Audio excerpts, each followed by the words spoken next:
And we're live. Welcome to Global Sources Buyers Fireside Chat.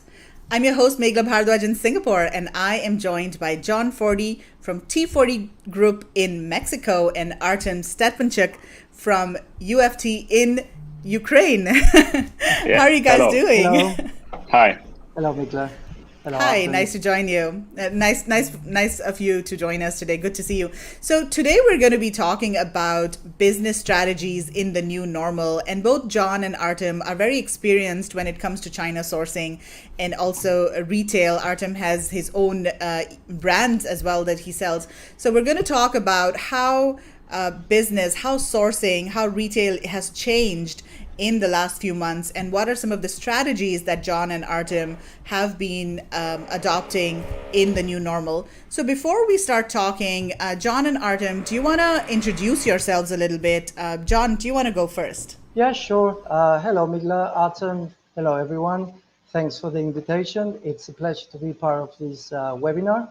My name is John Forty. I'm the director of T40 Group.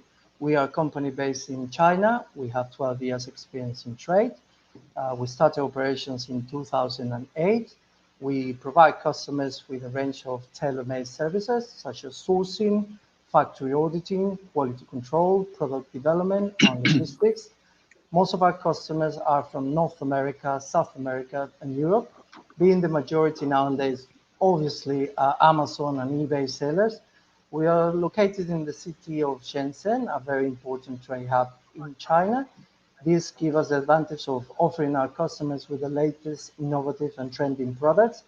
Having a degree in engineering and worked as a test engineer for General Dynamics in the UK for different projects has helped me to gain the necessary knowledge, skills, and background experience to undertake any challenge required to design, develop, produce, and test any products in demand. We are a great team of experts, and should you require any of our services, please feel free to contact us. Awesome, great. And you are based in Shenzhen, but currently you're, of course, in Mexico because you came for a holiday Yes, before the pandemic, and now yeah, you're that's stuck there, right. right? As Yeah, we left China for the new year, me and obviously my family, and yeah. we left for holidays, and big pandemic came, and we were unable to get back to China due to the travel restrictions and the travel bans. Yes, so we are here in Mexico at the moment, waiting for Yeah, everything to change. To be honest. exactly. I mean, 2020 has been such a transformational year. Okay, Artem, what about you? Do you want to tell us about your background and your experience? Hello, Meghla. Hello, John. Hello to everyone. Uh, my name is Artem Stepanchuk. I'm founder and CEO of UFT company. We're based in Ukraine and we have office in Shenzhen. We sell a lot of products to different countries and to Ukraine, to Russia, to Belarus, and other countries. Um and I have a few more companies. I have fast energy companies. It's power bank sharing business. I have education business, and some. Uh, uh, and I have a YouTube channel.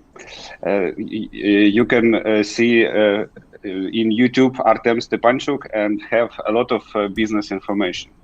Um Welcome to my YouTube channel and my websites, and to be my customer. Awesome, great. So, guys watching, if you have any questions, please do type them in over here, and please type your questions in English. So, yeah, I don't understand that. Yeah, yes, it's Is that one of your some, fans? It yes, must be one some of his people. plans. Yeah. Hello, Yeah. всем привет. Awesome. Yeah, Artem's got a huge YouTube channel with like what, 80,000 subscribers, Artem, right? Yeah, yeah. Awesome. Okay, cool. Okay, so the first question I want to ask you is, how has COVID and the pandemic and 2020 impacted your business overall? So, John, do you want to tell us what are some of the some of the impact on your business? Yes, sure. The impact of COVID-19 pandemic has been negative for our business, obviously. For the first quarter of this year, we had many orders being delayed, halted, and even cancelled.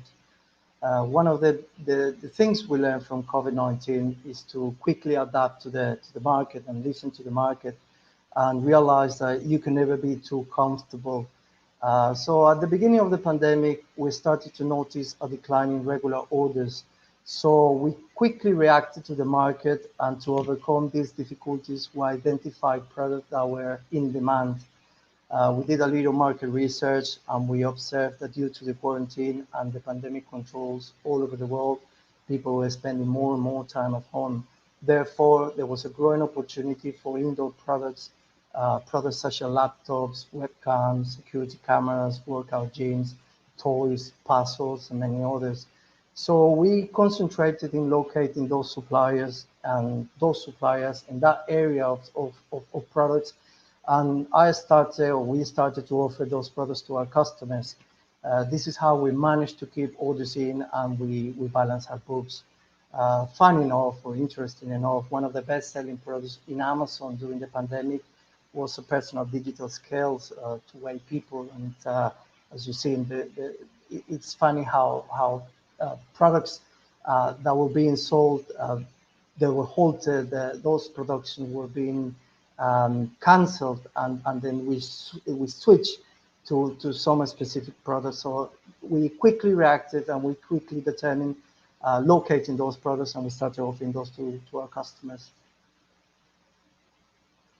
Right. So that's quite interesting. Personal digital scales, I guess, because people were at home and they were, not going out, not exercising, and so they wanted to keep track of their, health a little bit more, Yes, right? indeed, yes. Yeah. We were very surprised as well, because obviously Yeah. it's a product that you never expect to be on those numbers. But yes, it's very popular. Well, still Right. is, to be honest. Artem, what about you? What sort of changes have you seen? Um, my business is divided on offline and online. Offline in my business about 60%, and offline in Ukraine, an example, some supermarkets a lot of time were closed, and now supermarkets work, but people now to buy products in online, in on the marketplaces, and our sales in offline decrease, and online we the sales more in twice. So education business, we have a real good results because people have a time for education this period COVID, and we have good results in sharing power banks. An example, it's my new business, and we have really good results. And I have which problem now I have. I can't go to China because COVID situation. Before I go to China very often and sourcing some products uh, and we visit an example global sources and in Hong Kong, and now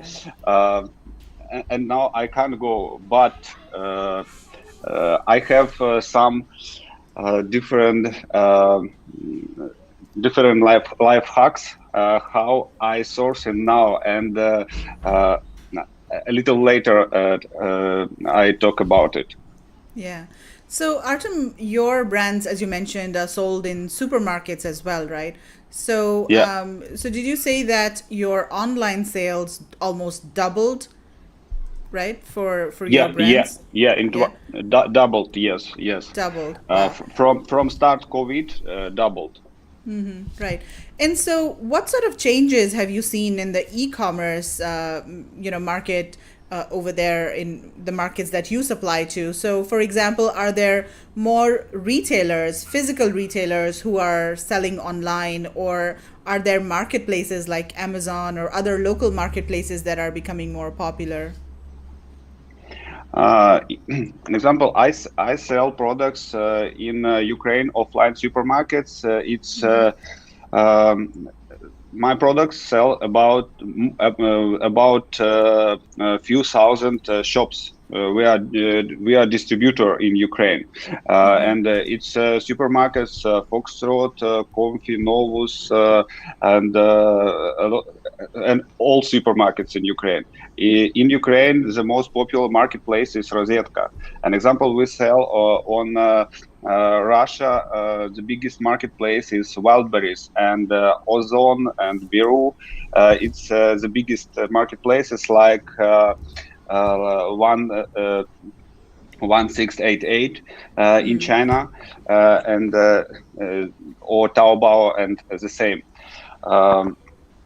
And we sell to some supermarkets and shops in an example in Poland and Belarus.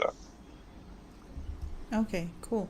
So, okay, let's talk about supply chain and sourcing a little bit. So, Artem, you mentioned, that you're not able to travel to China, but can you tell us what are some of the other challenges that you have faced when you are sourcing from China? What are some of the supply chain challenges?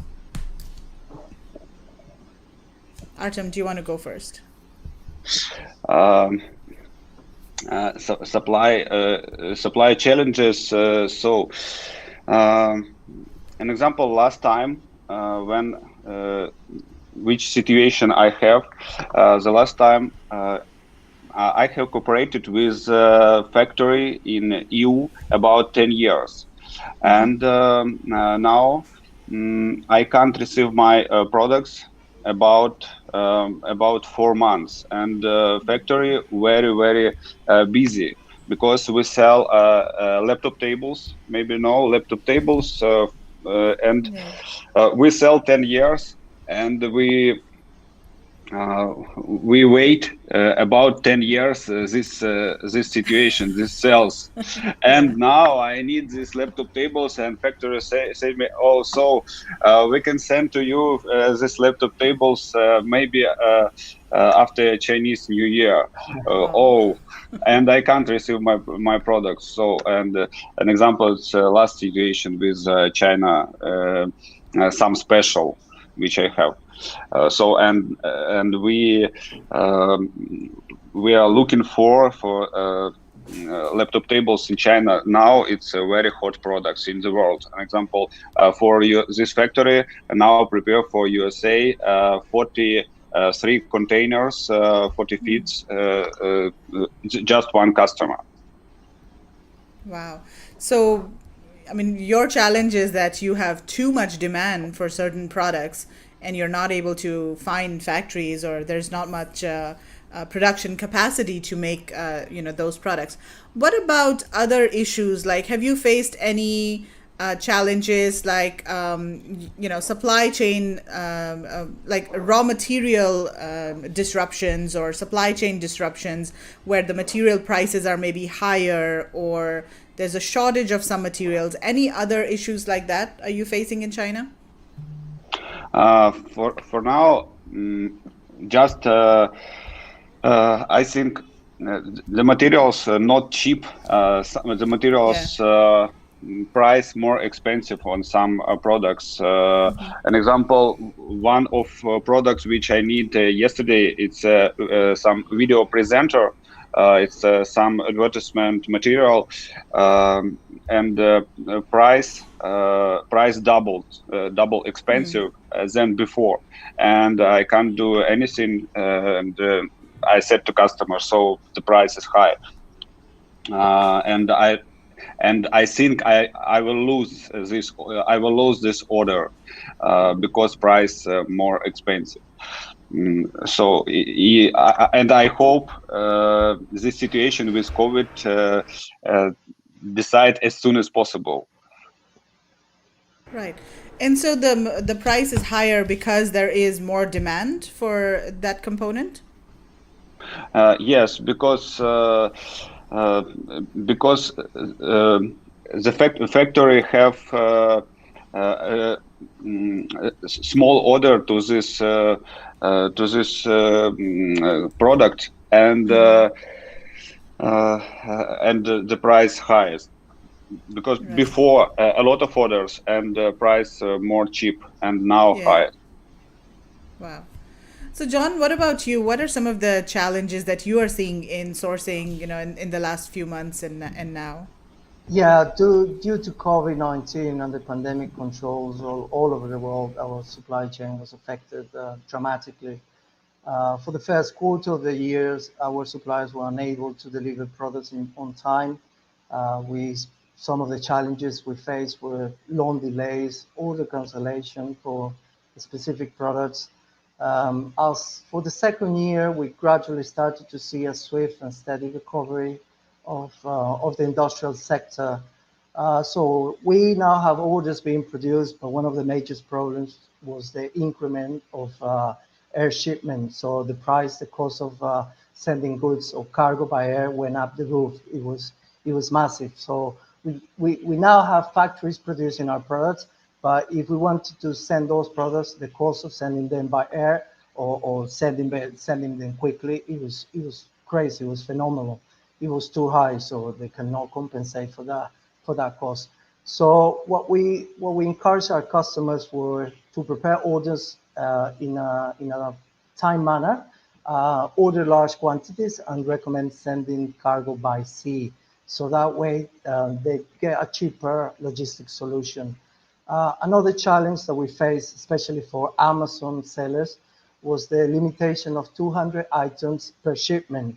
So what we did to overcome these problems is that, sorry, we partner up with one of our agents in the US, and we managed to offer our customers a secure location, a warehouse where they can send one shipment at a time from China, so they could supply the inventory to Amazon 200 units at a time, rather than waiting from China to send a small cargo. So those are two of the major challenges that we faced during this pandemic. Right.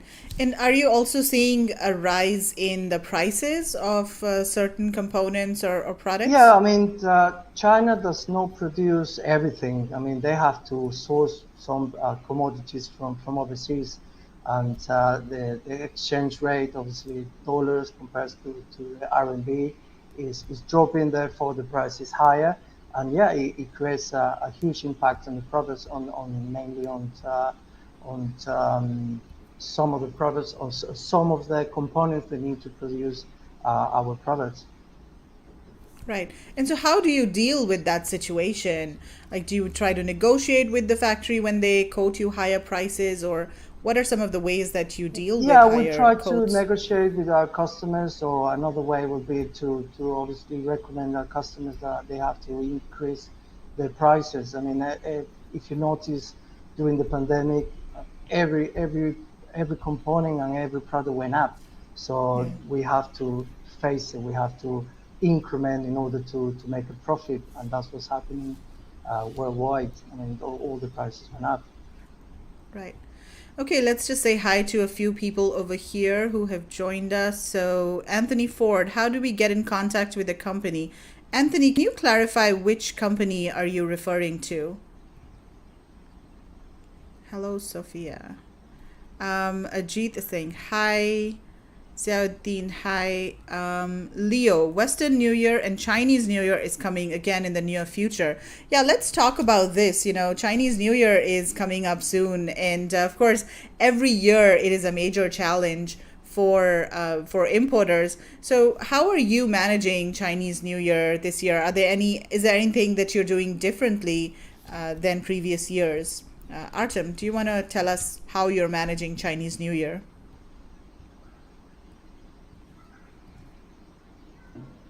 Artem, I think you're muted.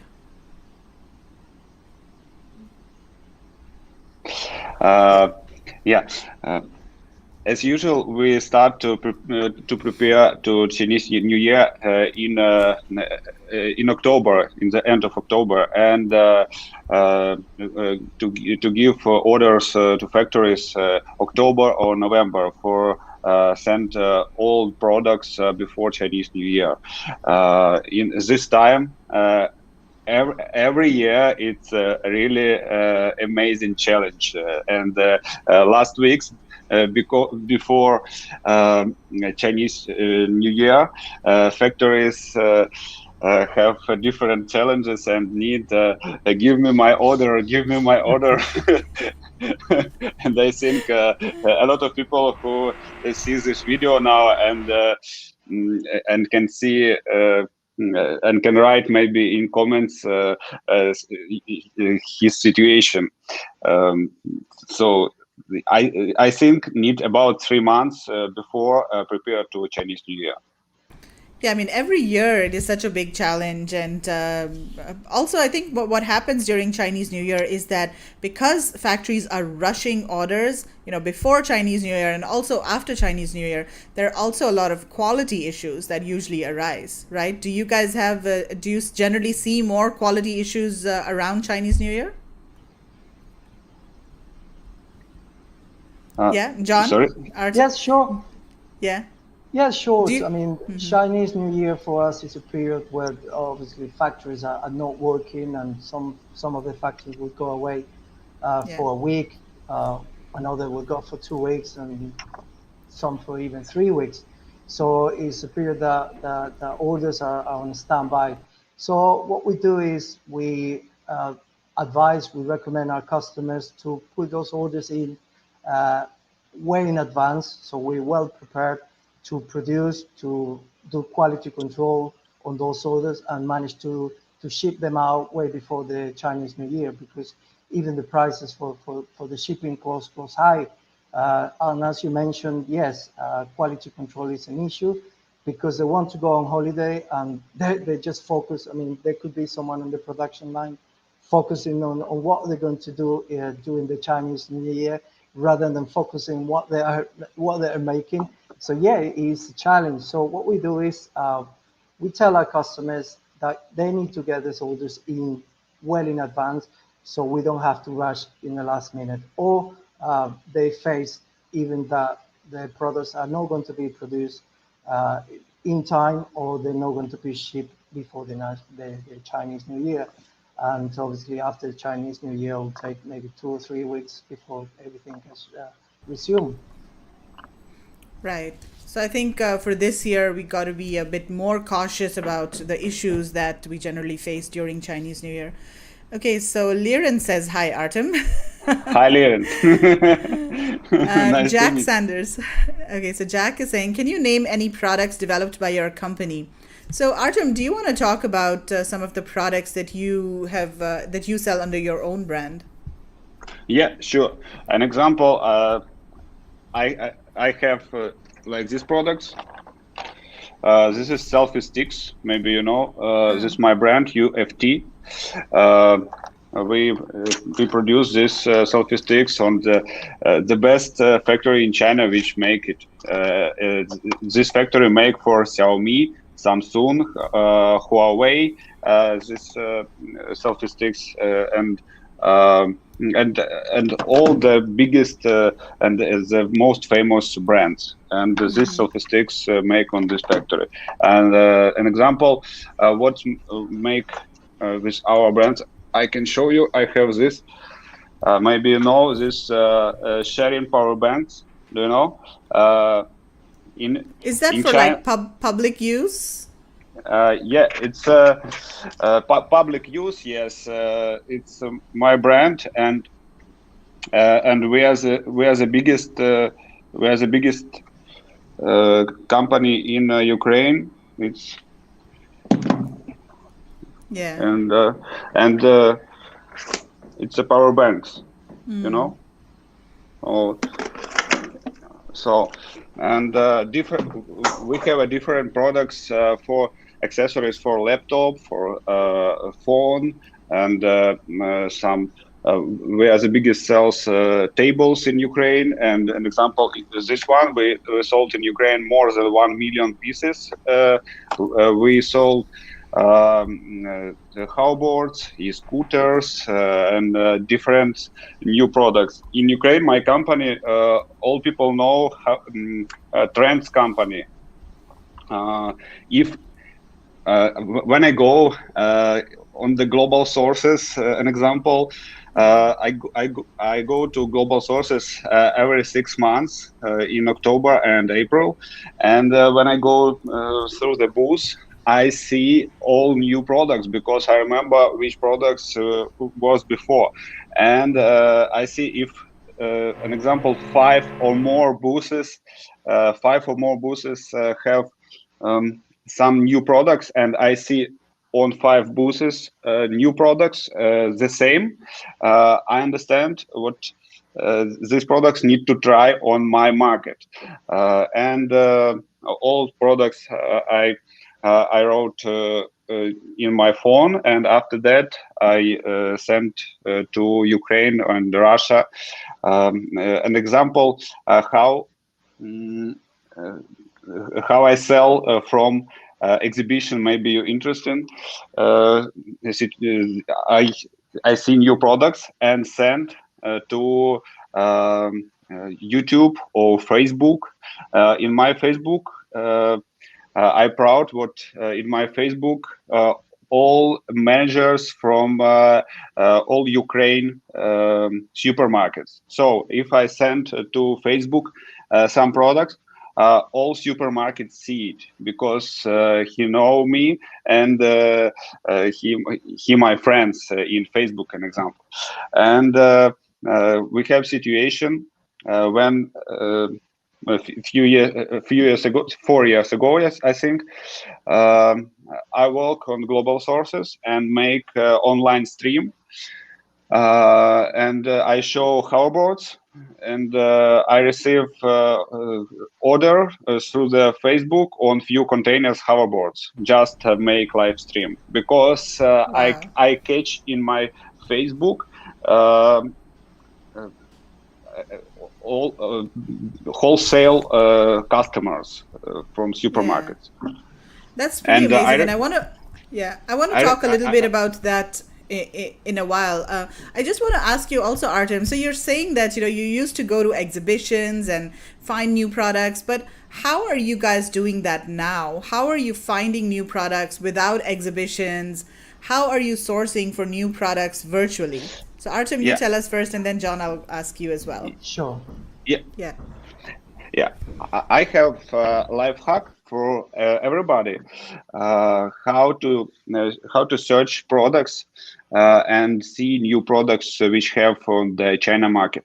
So if you sell an example, I don't know, pen. If you sell pen, you should to go to some Chinese marketplaces. It may be Alibaba. It's okay. In Ukraine and Russia have a very big problem. A lot of people.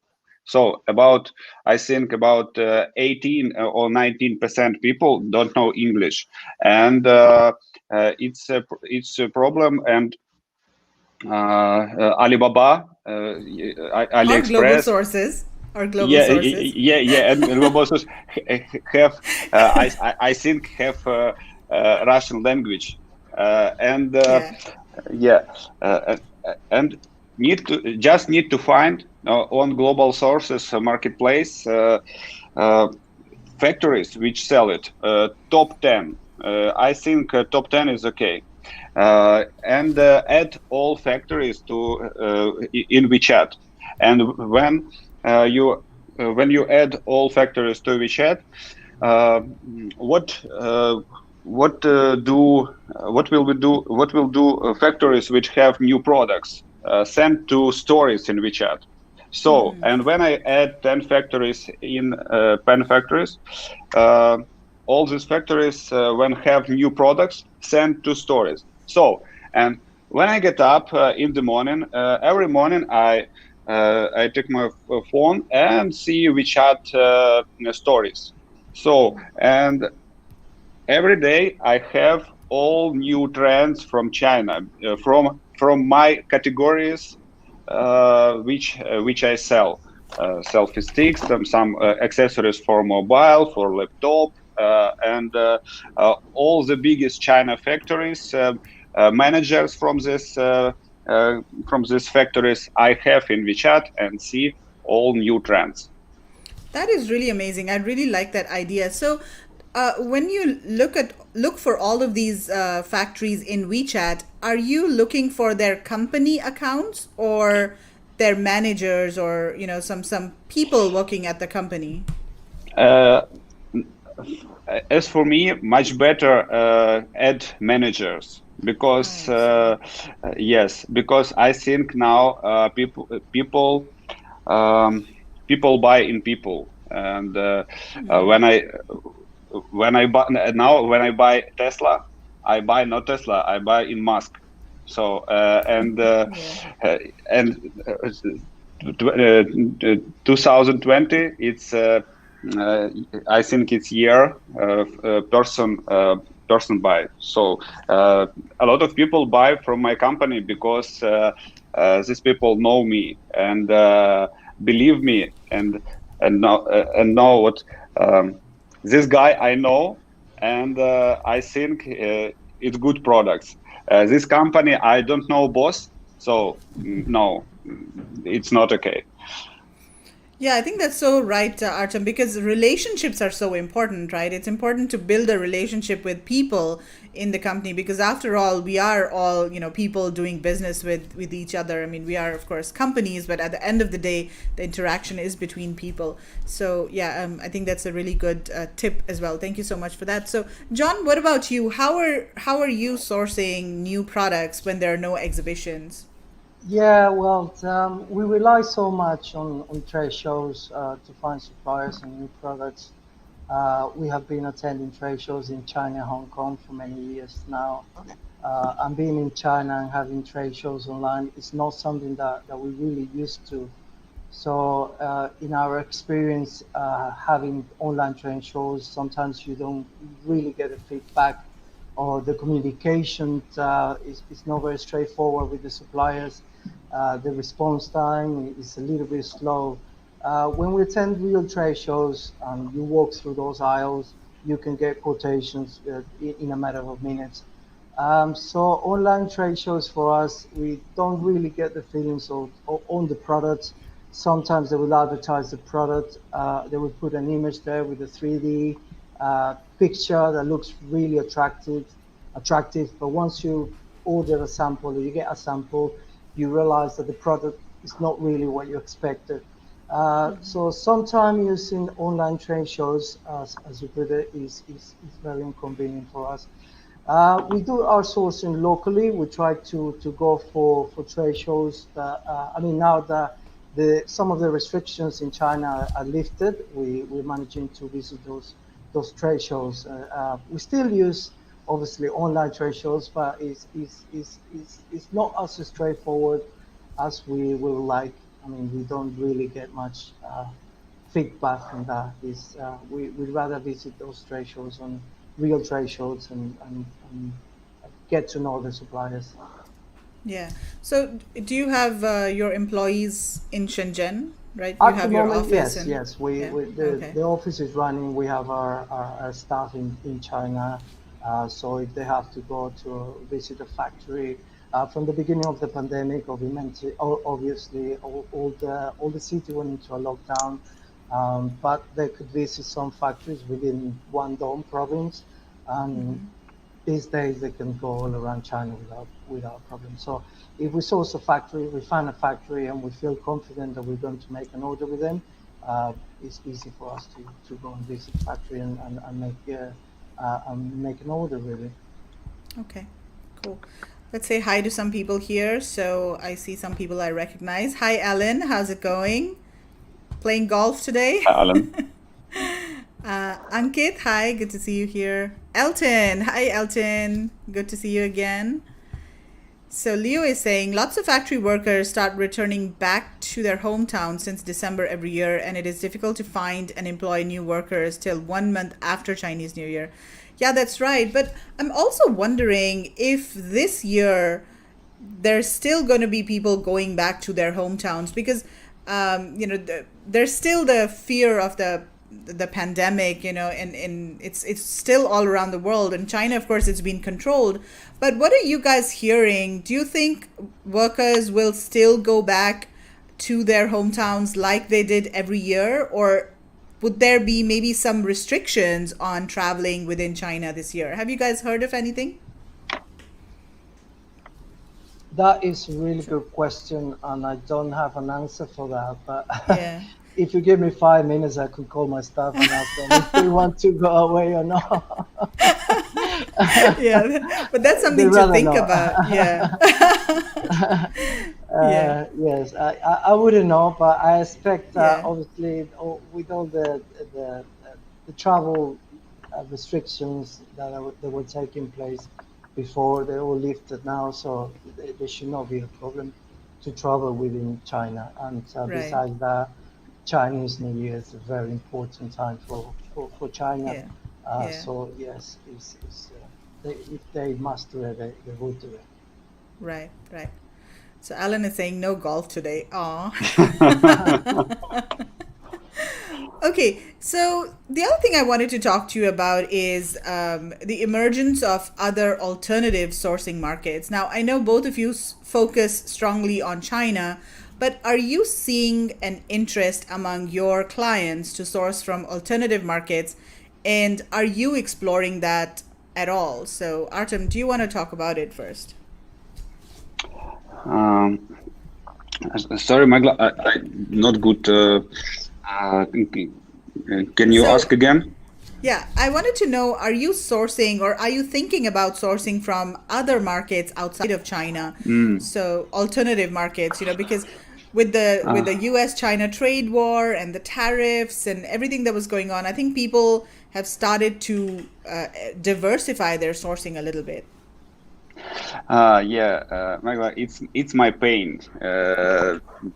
I would like to buy products from another countries. An example from Vietnam, but for me, I think.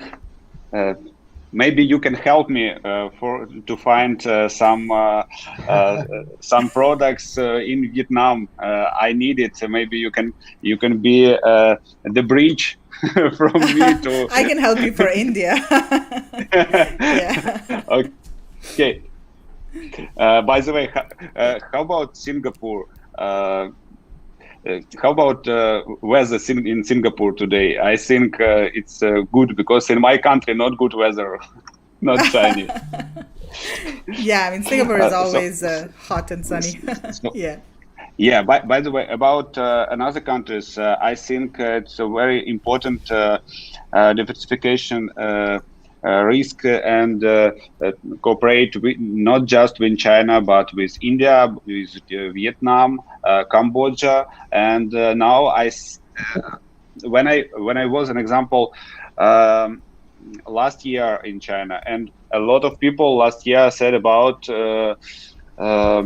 before COVID-19 said about cooperation with Cambodia and Vietnam, and because in these countries some products a little cheap than in China, because in China.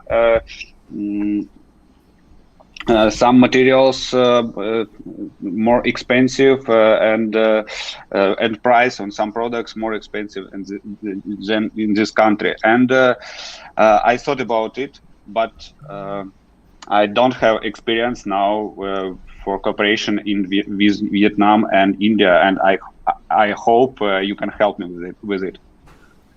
Right. Definitely, I will try. And yeah, I mean, Global Sources has a lot of suppliers from India, Vietnam, and other countries as well. Taiwan is another,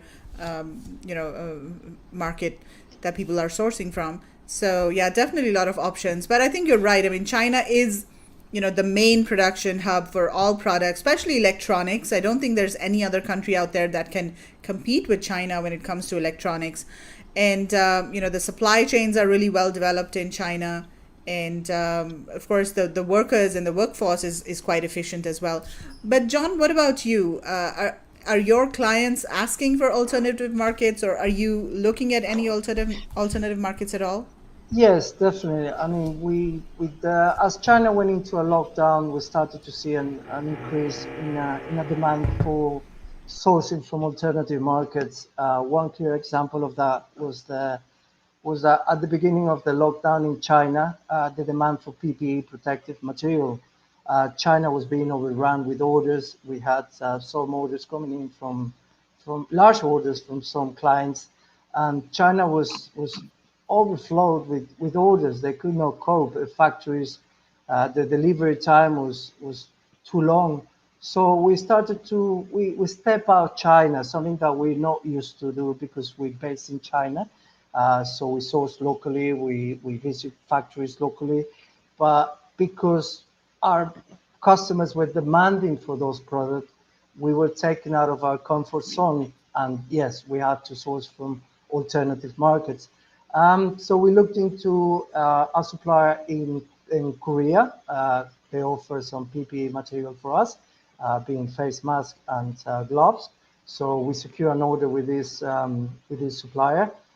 As I mentioned, we're not used to doing that kind of deal because it's risky for us. We don't know the supplier.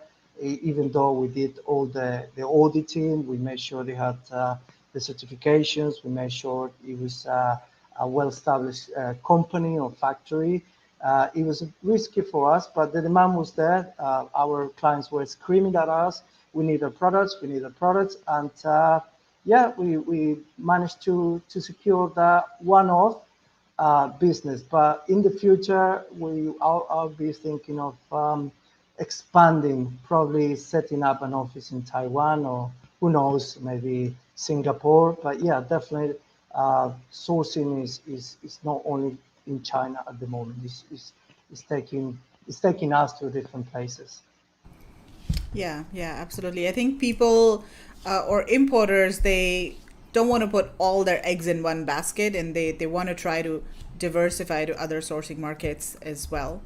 Yes, Okay, indeed. so the other thing, so Artem, I want to talk about your social media strategies, and I thought that was very interesting because you are basically doing your B2B business on social media, and your, of course, your retail business you're doing on social media, but it's more. What I'm interested in is your B2B business, because B2B is traditionally not done on Facebook or YouTube or social media. It's more offline trade shows or by email. But I think what you're doing is quite interesting, where you're actually finding clients and reaching out to buyers in big retailers on social media. So Artem, yeah, tell us about your strategies, and how has this changed during the last few months because of the pandemic, and because people can't actually go out to trade shows to meet buyers, for example. You're muted, so unmute yourself first. Yeah. Yeah. Uh, Thank you for your question, Meghla. About my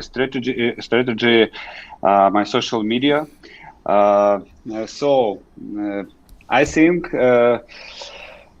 I am some bridge from Ukraine, Russia to China, and I have YouTube channel about 80,000 subscribers. Everybody who sees this video can find me in YouTube and see video. Um, to each video, we add English subtitles. My videos on Russian language but have English subtitles, and we see what my channels see people from all over the world. And an example, when I was last one in China, on last one on exhibition, some guy from Colombia, he don't know Russia. just English and go to me. And Artem, thank you so much. I saw your video on YouTube, and you motivate me go to China Chinese exhibition. So and we visited a lot of factories. An example, DJI, we was Alibaba campus in Hangzhou, and we traveled in China. Changjiaze, an example, mountains, and the main content it's China factories, the most China electronic factories to make some electronic products, and a lot of people see my videos. Some people motivate to make something and make order to China factories, and some people ask me, Artem, can you help me to find factories in China which make, an example, earphones, headphones, or something else products. So our advertisement, it's my YouTube channel, and we have a lot of orders from my YouTube channel, because people see my content, believe me, and give me all orders to China. So I think in 2020 to 2021, it's a very good advertisement for receive a lot of orders. And I think very important what I'm owner of the company, and I'm very simple talk with all people, and people like it. So our advertisement, it's my YouTube channel, and very good, and it's very good strategy, I think. And just Instagram, I have Instagram, I have LinkedIn, but YouTube work the most better, because video it's more good than some photo, or I don't know. And I think every business need what the boss show some business process in online, and life like this. I would like to say a very important thing which I understood last year. The people understood what can make some video, some special video, can make some photo, etc. But now people know more, and very important to be alive like this life. With your customer, with people, and people will can see how who are you, and believe you or not believe, and it's very important. And now if some personality not online, and competitor in online, the competitor which online will win you. So need to be each business online. Yeah, I think that's really important. And also, I thought that was very interesting what you said earlier, that you are actually finding some buyers for your retail brands online. And can you talk a little bit more about that? Because a lot of our audiences, they are brand owners. They have their own brands. They are sourcing private label products or OEM products from China for their own brands. And maybe they want to get their products into, retailers. So, like, how do you go about finding buyers in these big retailers and adding them to your Facebook or LinkedIn, and showing them videos? Can you tell us a little bit about that? Yeah, I found I have different variants how to find a wholesale retailer. Mm-hmm. So the first to visit some conferences. some exhibition online, and you can see these retailers and add to Facebook, and the much better is to visit a Global Sources exhibition. So when I go through the booth Global Source exhibition, I heard Russian language, and when I heard Russian language, I go to this person. Hello, where are you from? Or Ukraine? Oh, I'm from Ukraine too. And as usual, from the people which go from Ukraine to Hong Kong.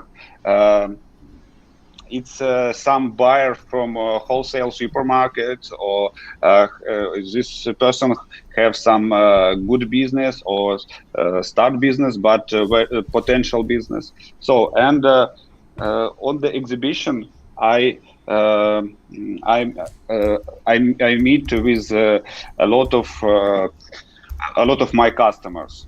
So, and every people which would like to go to China, open YouTube and Global Sources exhibition and China exhibition, and a lot of my videos. So before people go to the China, they see YouTube and know me. So when I go through the booths, an example, Global Sources exhibition, or some Canton Fair, or HKTDs, some another exhibitions, about every 30 minutes, some people go to me and I saw you on YouTube. So it's a very good instrument for receive new customers. And just B2C customers don't go from another countries to exhibition. Just wholesale company send employees from another countries to Hong Kong to Global Sources exhibition. So and we add two friends in Facebook, and I receive from exhibitions, and I take part to all Ukraine exhibitions, all Ukraine online retail exhibitions. I very good life hack for receive this all retailers. Very important. Now have a lot of online education. And if you would like to sell to some retailers, need to go to education with retailers. So I went to education with retailers, and when I have a lesson in offline, an example, or it can be online. An example, if online, about 20 people in one room, and all retailers. So, and which your supermarkets? It's electronic supermarkets, 100 supermarkets, and which your supermarkets? And we drink coffee together, and I add to Facebook and have a lot of customers in my Facebook. So online, the same. You can pay about $1,000 for education retailers, but you can have a lot of customers for this money. So I don't know, need this education or not. This is your customers, and some people can pay for an example for advertisement which not work, but much better pay for real contacts in offline. Yeah. It's So work. when you say education, this is like a like courses. Are you talking about online virtual courses Yeah, where other yeah, retailers also participate? Okay. yeah. In Ukraine and Russia have online courses for all retailers. And I was on these courses, and on these courses I talk now. I teach how to cooperate with China. So I cooperate with bosses these courses, and I I have a lesson about business with China for all retailers. And after that, if some retailers need something from China, they ask me, Artem, I need this, and this. Can you talk me how can I buy this in China? And Yeah. my competitors, not competitors for me in this situation, because they believe me, and another my competitors don't know who boss, and Yeah. so I think that's very important because you are providing value to the retailers, by providing them information, and at the same time you're positioning yourself as an expert in your in China sourcing, and like you're showing them videos or content or training, and you're showing them that yeah, you are knowledgeable and things about sourcing. So John, you also have some courses, or you do some workshops as well, right? Do you want to tell us about Yes, that? yes, we do some Yeah. workshops. We partner up with some influencers that they run on Amazon courses, and we provide their students with our service. So they go on to sell courses on how to sell on Amazon. They guide them through the whole process of selling on Amazon, and they would offer our company as a support in China. So that's how we get some customers from those Right. followers. Sorry, Right. from those the influencers. Right.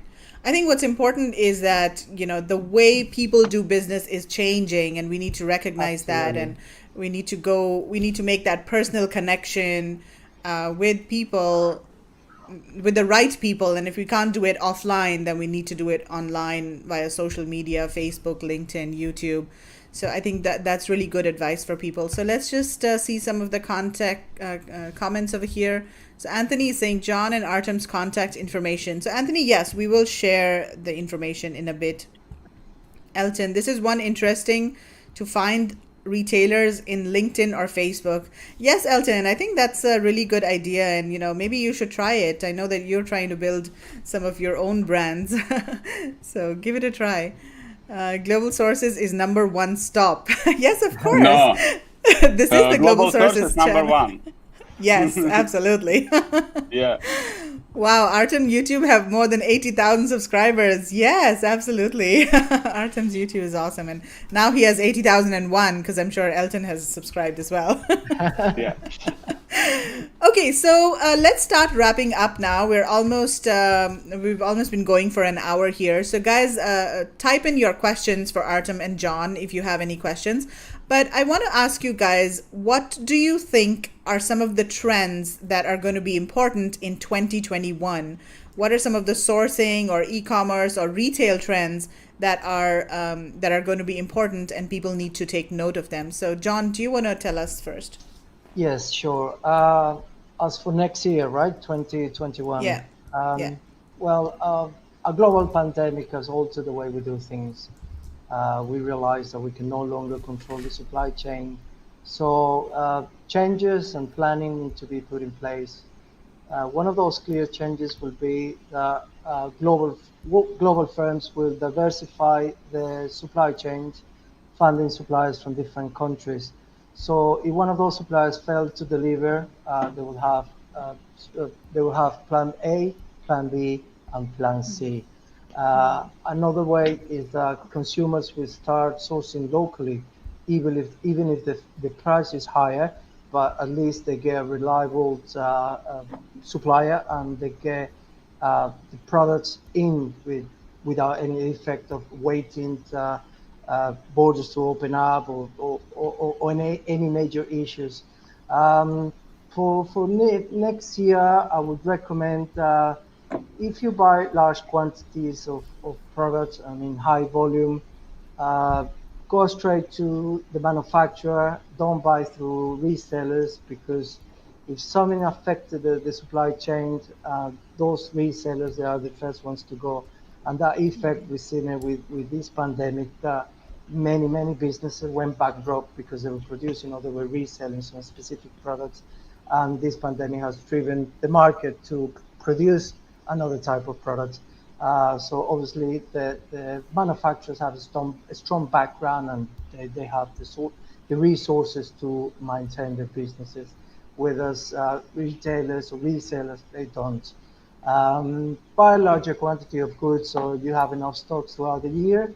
And sure, for 2021, we're going to be a lot of surprises, and it will be an interesting year for us.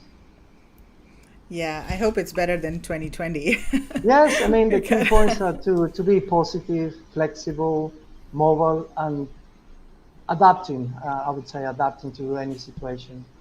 Yeah, I think 2020 has made a lot of us very resilient. So we are, because so much was thrown at everybody and so many different changes. But yeah, I think Yes, everybody, indeed. yeah. Artem, what about you? What are some of the trends that you foresee in 2021, and how do you think people should prepare? Um, I would like to say my opinion about products in 2021, 2022. Um, I think a lot of products have a lot of competitor, and as I saw in China now, um, technologies a lot technologies will win, I think, in 2021. So what I mean, an example, people which sell power banks, it's like sample. So an example, power banks. So you sell these power banks with this logo, with this logo, with this logo, and a lot of competitors, and not a lot of profit, a little profit on power banks. Now, for now, if you sell in some retail or marketplaces, and how to receive more money from power banks, an example. Technologies, and an example like this one, you can sell with technologies power banks and have more profit and more money, because now, an example, in Ukraine, if you sell power banks, uh, you can have profit maybe $1, $2, maybe $3 maximum, if you sell wholesale, I mean. And if you want to receive from one power banks $10, $20, $30, $40, technologies will help it. And not just power banks. It's e-scooters business, sharing business. An example, with e-scooter, with bike sharing business, very good, have very good results. An example. I have sharing platform with power banks, and now the next month we will start e-scooter business, and my very good friend start bike sharing business in Ukraine, and they start from 2,000 bike, and they have 100,000 receipts for 1 month, for first month. Wow. So 100,000 receipts for first month. So and you can sell bikes, but if you want to have more profit for your money, you should to use technologies. This is my message. It's maybe no need to start sharing, but maybe some another technologies in your products. It can be different products. Maybe an example, laptop table. Laptop table. All people all companies sell laptop table, but now we will sell laptop tables with charge. So, and you can put your phone. With a You charger, can yeah. yes, and charge. So it's technology, and I can buy and I can have more profit than my competitors, because my competitors price down, down, down, and not have good profit. And when I sell with some products with technologies, I can have more profit. So I think in business, a lot of people would like to have more money. So if you would like to more money, you you should to think some something interesting with technologies. And China now in 2020, 2021, very technology country, very, and have a lot of different good technologies. And I recommend to see on this. An example for me. One more example. So maybe you know NIO in Shenzhen. NIO it's cars, electric cars. NIO company like Tesla. So they make. I made video with this company. You can find on my YouTube channel.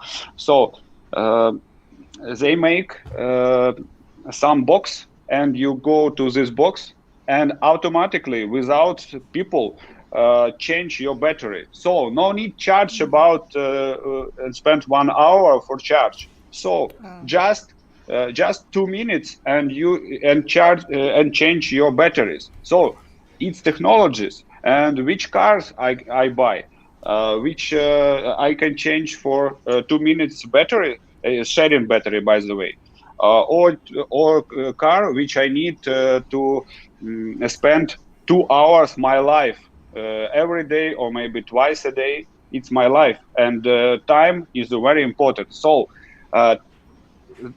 they sell car through the technologies, and add technologies to your products, and you can have a lot more customers, and you can have more profit. So I think it's a message the next year.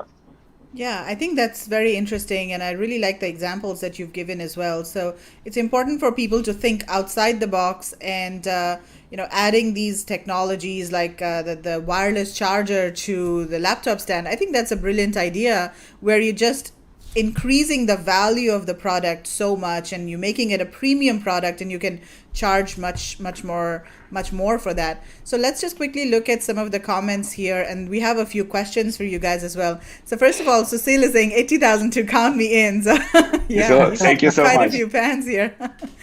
Okay, so Elton has a couple of questions. So let's take this one first. So he's asking, Artem shared interesting product of power bank and e-scooters. How does he find product trends of what his customer is looking for?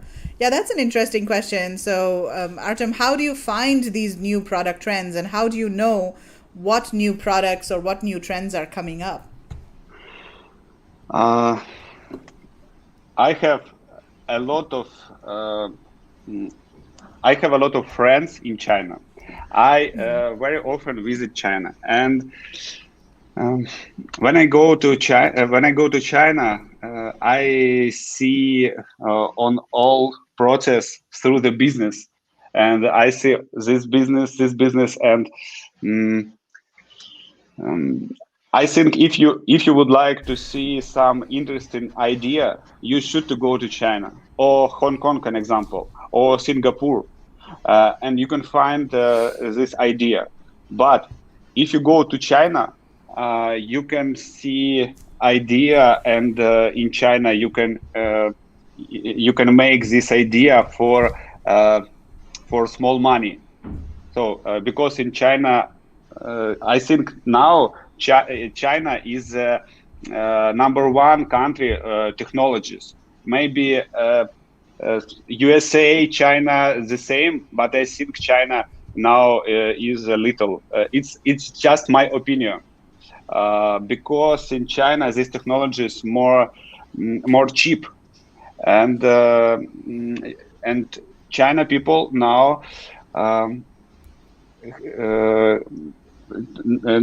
make technologies very good quality, because maybe five years ago all people say quality may be not good, but now in China, very good quality. As I say, my Chinese partner, my Chinese very good friend, we sell we don't sell bad quality. We sell products which you pay. If you pay not good, you can receive this product. If you would like good quality, please good pay, and you will have good quality. Right. So let's take one last question. We are running out of time here. So let's take this question from Susil. So she's saying, I would like to ask Artem and John, what will be their advice to retailers who have stocks of products where demand suddenly plummeted during the pandemic? For example, fashion, which is amongst the hardest hit. Should they be disposed at a loss or wait until the pandemic is over and things get back to normal? So John, do you have any advice on this? Like what can be done for products that don't have any demand now? Yeah, the first question would be, the first question I would ask is, where is the stock? If the stock is in China and you're trying to sell products that are for the US market, it might not be convenient to sell it in China. If the stock is in the USA and you don't have any channels to sell the products, I would advise to try social media networks. They work brilliantly these days, and they just marketed those products on those social media networks, and you see what comes out. Obviously, you will pay for those products to be produced or to be delivered to you, and you don't want to lose your investment. So even if you lose a little money, it will be worth not losing it all. So try to reduce the cost. Try to channel those sales through your networks, online networks, social media networks, and see what happens. But try to come out with a good way of advertising those products, taking good pictures. Or even Artem can, he has 80,000 million followers, so maybe he can advertise the products for yourself. And that's the way these days. You get some influencer to advertise their products and promote. Yeah. And that's the way things are running right now with advertising. Fantastic. Awesome. Well, John and Artem, thank you so much for your time today. Do you guys mind if we share your email addresses with people if they want to reach out to you? Is it okay to share the email addresses? It's okay. Yeah. Okay, great. So this is Artem's email address in case anybody wants to reach out. And I'm also going to show John's email address over here. So in case anyone wants to reach out to them, definitely subscribe to Artem's YouTube channel. Look him up on Facebook, LinkedIn, and also connect with John on LinkedIn, Facebook as well. I think it's so important to make personal connections with people nowadays. Indeed. Awesome. Well, thank you so much for your time once again, John and Artem, and wish you all the very best in 2021. Thank you so much for having me. Thank you. Thank you, Meghla. Thank you, John. Thank you, everybody. Thanks, everybody. Thanks for